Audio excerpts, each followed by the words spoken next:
This is an interesting story from the tail end of last week that dropped, where you have a couple of different things at play here. Mostly, this is about as close of an admission that you're going to get out of Amazon, that their Prime Video service is not really doing all that well in regards to their original programming. And also, you take a look at the titles that they're licensing out there, bro, they're both verifiable failures, okay? So you got Amazon MGM Studios puts Rings of Power and Citadel on sale for syndication. Now, Citadel was the project that the Russo brothers, those high-profile, very accomplished directors that Disney paid a whole bunch of money to bring over for Avengers Doomsday and Secret Wars.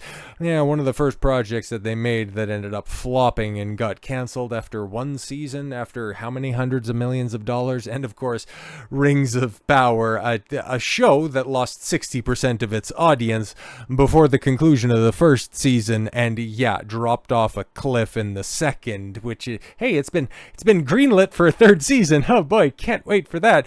Yeah, can't wait for Sauron to craft the One Ring off screen. Can't wait for Theo to be revealed to be the founding leader of Rohan. Really, truly can't wait for definitely not Saruman to scour the Proto Shire. Really, you also just can't wait for all of the ring wraiths to be revealed as the repurposed Skeletor and the Brank and all of his guys from that stupid rune plot that went nowhere. But hey, Gandalf got his Gandalf stick, and season 2 wrapped up at a dell down by the river. God, I hate this show so much. Amazon MGM Studios and the distribution division, led by Chris Ottinger, are putting the Lord of the Rings of Power, and Citadel shows up for sale via syndication. Alongside the Rings of Power and Citadel, the streamer will also be attempting to syndicate 2 other shows that will arrive on Amazon later this year: Countdown and Butterfly. Yeah, that's interesting. A report from Variety indicates Amazon will make these 2 shows available to syndicate 18 months after the first season ends. As for Rings of Power, Ottinger says he wants top dollar for the show. Well, they've got to somehow find different ways to recoup the $1 billion for rights and production, because literally nobody watched this show in earnest, and everybody else who did watched it mockingly. There is not a fan base to support this vanity project. It has to be the biggest. In order for this piece of garbage to go ahead and be worthwhile, it has to be the biggest show on earth, and it's nowhere even close. It didn't even rank. Like, did it even track? I didn't think it tracked on Illuminate or Samba TV numbers. Like, it was just an absolute failure in the second season. And he wants top dollar for this. We would want premium pricing because it's a premium product. Sure. Season 1 of The Rings of Power is the biggest TV series premiere in the history of Prime Video, and Season 2 was the most watched returning season ever on Prime Video at the time. Give us numbers, asshole. Ultimately, it depends on the partner and where they plan to place it. If someone wants it for Thursday at 8 p.m., who the fuck would do that? I expect top dollar. He noted that the company has seen neutral to positive performance since the company began syndicating some of its titles back in 2023. Which ones? Okay, we brought premium library titles to market to test their performance on Prime Video, while they also aired on third-party platforms. One of the goals was to see if they'd benefit from a Netflix-style boost or they'd end up cannibalizing their own viewership.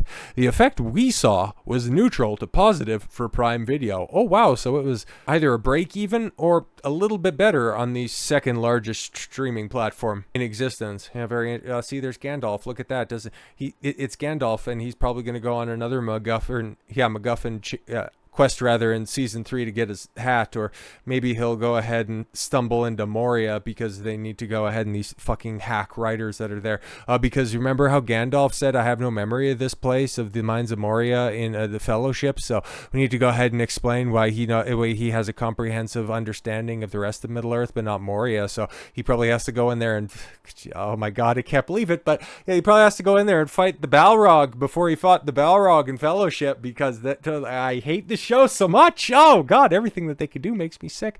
The fact that both the Rings of Power and the Citadel are going up for sale indicates that these shows likely did not perform well, as Amazon MGM Studios hoped that they would have performed on their Prime Video streaming services. Yeah, because if we're going to be completely honest, like if Amazon was looking to sell off or potentially syndicate some of their better performing shows, why aren't they doing that for like terminal list ahead of their second season, which is going to be a prequel season, which will be, that's going to be interesting to see. But why didn't you do that for Reacher as well? Because that is, like, without a doubt, your best performing show that still has more seasons to come. So if you wanted to cast a wider net for something, if you wanted to bring people onto your service, if you wanted to, put out some of your best products in order to encourage more people to sign up, wouldn't you put out stuff that people actually watched instead of, Amazon scrapped a number of Citadel spin-offs in April, including Citadel Honey Bunny and Citadel Diana. I don't even know what that means, but in Rings of Power, waiting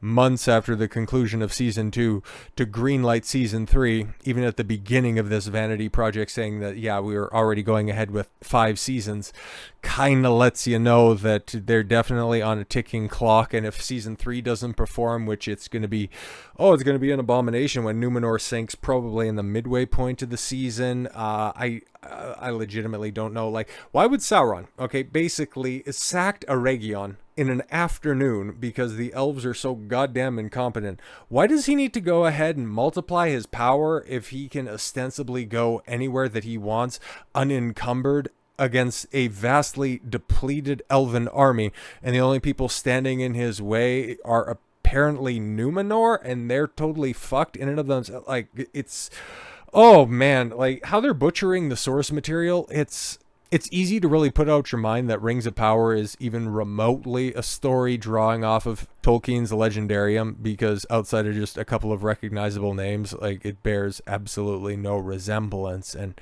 after season 3, I don't think that there's going to be a future, but the future of Citadel, which I didn't even hear about when it first launched, but season 2 of Citadel will be our most exhilarating yet, with high-stakes storytelling, new additions to our amazing cast, and bold cinematic ambitions.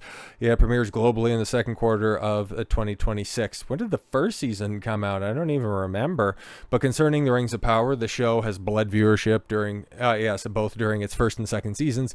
Back in April of 2023, Kim Masters at The Hollywood Reporter reported that 63% of people who watched the first part of the first season in the United States didn't finish it. Wrote, while Amazon, like other streamers, provide only limited data, and internally it held information even more closely than usual on this series, sources confirmed that Rings of Power had a 37% domestic completion rate. For those outside of the United States, it reached 45% to 50% completion rate. Would be solid, but not spectacular results, according to insiders. Yes, the report would appear to bear fruit, as multiple data analytics companies noted that season 2 viewership was much lower than season 1. Samba TV reported that viewership in the United States, yes, that's the one report that I seen.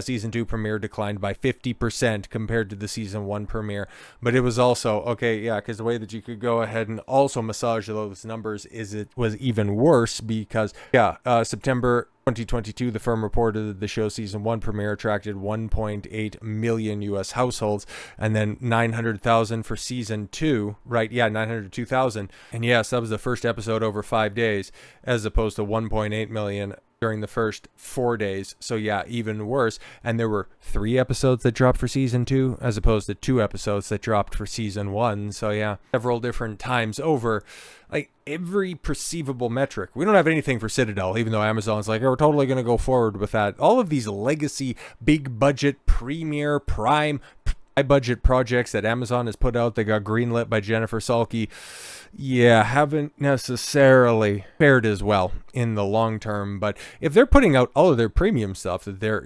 super happy for, that these are their prestige offerings, there's one thing that's in here, There's one title that laid a lot of the groundwork for these other projects that isn't included. Well, that's mostly because that shit was a little bit further along in development, and it has reached its ultimate conclusion, and that is, of course, The Wheel of Time, canceled by Amazon as viewership collapses despite Access Media spin. Yep, it was the blueprint for Rings of Power. It is a prestige fantasy setting, Robert Jordan's magnum opus, completed by Brandon Sanderson, 9 or 11 books of high quality, high fantasy source material that ended up getting bastardized by Amazon and Rafe Jenkins, who was supposed to be going over and working on a God of War series, but got turfed off of that project, which, if we never see that Talking the God of War series, will all be better off because of it. But yes, after 3 seasons of slipping viewership and a growing disconnect from a core audience, Amazon's The Wheel of Time has officially been cancelled. The spin from the access media outlets like Deadline is more fantastical than anything in the show itself. Yeah, because everybody was just gay. That's basically what the show ended up becoming. And hell, that was a common rejoinder from Rafe. It's like, oh, if you just go ahead and you complain about my storytelling, I'll just take your favorite character and make them gay. It's like, okay, cool. So you're just making fan fiction. We don't really have any incentive to watch it, and oh my god, look at that, your show got canceled. Deadline broke the news of the classic PR laced exclusive, claiming that the decision not to move forward with season 4 was due to financial reasons. Yeah, because it wasn't making enough money to justify itself, and the series was liked creatively by executives at Amazon. Yeah, we liked it internally, but externally, nobody did. The write-up goes as far as to say that the show is a solid performer, despite Nielsen numbers showing the show dropped off the top 10 original charts after 3 weeks, a major red flag for a show with that kind of budget. So, what happened? Well, yes, the audience bailed. And The Wheel of Time debuted in 2021. It was touted as Prime Video's big fantasy gamble, ushering in the genre before Rings of Power and riding the popularity of Robert Jordan's beloved book series. The show had a strong start, pulling in solid viewership in season 1 and becoming one of Amazon's most watched premieres at the time.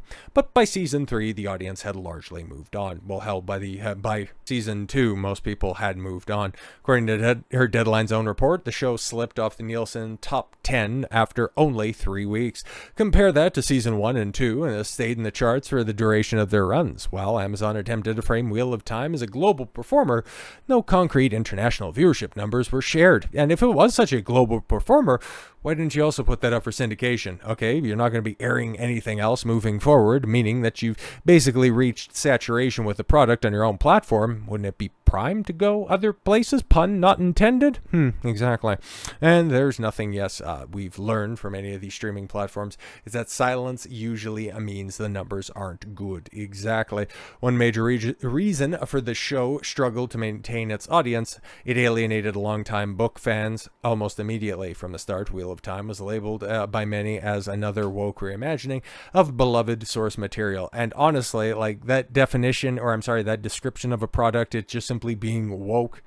It's normally woefully inaccurate, but in the case of Wheel of Time, it's very much accurate because it's all of the worst tenets you can think of being encapsulated under the umbrella term of woke, and it's all of them. So yeah, it's just basically a short way of saying he made everything lame, he made everything gay, he made everything a feminist allegory, glamorizing socialism. Okay, it's the worst of everything, and no wonder it failed. Race-swapped characters without lore justification, Perrin's invented wife, who was added and killed off just to give him a traumatic backstory, sidelined Randall Thor, a literal main character of the book series, hidden in the shadows so they could focus more on the female cast. Moraine and Alan's relationship rewritten, reducing Lan to a little more of a background presence. Yeah, exactly, doing exactly what they did with Rings of Power, because if you're going to be telling the second age of Tolkien's Legendarium, you would probably focus on Gil-galad. And if you wanted to have, Galadriel in there, you would have Celeborn. 100%. No. He might show up in season 3 at a point in time where nobody's literally going to give a shit. And then by the conclusion of that dumpster fire, if Amazon is just simply looking to stem the bleeding, they will cancel that vanity project. But at this point in time, man, how many more high-profile backfires can they have? Maybe they could just be vain enough to go ahead and see this thing all the way through to conclusion, because even though the rights for Rings of Power cost you about $1 billion to accrue, and nowhere near that many people are watching the product, the amount of brand damage that you could end up getting for such a public declaration that you're going 5 seasons and that you just cut it off at 3 due to your own storytelling failures, that could send a bad message to the rest of the industry. And because you're continuing on with the project, we know that your reputation is literally all that you care about, not adhering or placating the fans or the source material. So Wheel of Time was definitely a test run for Rings of Power, and we know the Wheel of Time's ultimate fate. Are we going to see the same thing for the Rings of Power? Very likely, but it could also be even more painful and hilarious if things continue down this path. So with all that said, thank you all very much for the gift of your time. I've been Don Consuelo. I want you to follow your gut and get after it. Take care, everyone.